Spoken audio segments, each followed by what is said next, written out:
So headlines about the Jeffrey Epstein case are everywhere you look right now, but here are 5 shady things you probably didn't know about the 2008 sweetheart deal that helped Epstein evade justice. This is all based on CNN reporting, court documents, and the book Perversion of Justice, written by Julie K. Brown, a Miami Herald reporter who extensively covered the case. 1. When law enforcement officers showed up to Epstein's Florida mansion in 2005, there were signs he had been tipped off they were coming.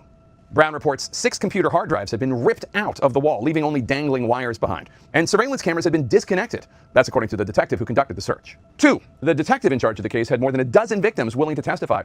The grand jury heard testimony that Epstein had raped multiple teenage girls. But the U.S. attorney in Florida gave Epstein a lenient plea deal, charging him with only 2 counts of solicitation. And instead of what could have been life in prison, he served 13 months, much of which was on work release. 3.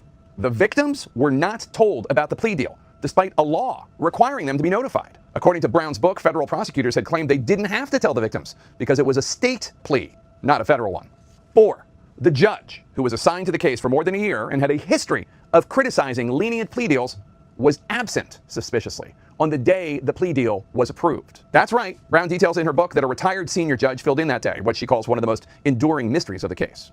5. The only victim who testified before the state grand jury was 14 years old at the time of the assault. But in the plea deal, they used a victim who was 17 years old. The 14-year-old's lawyer told Brown he was caught off guard when his client was in the plea. And that change meant that Epstein would not have to register in the future as a sex offender in plenty of jurisdictions where sex with a 17-year-old is legal.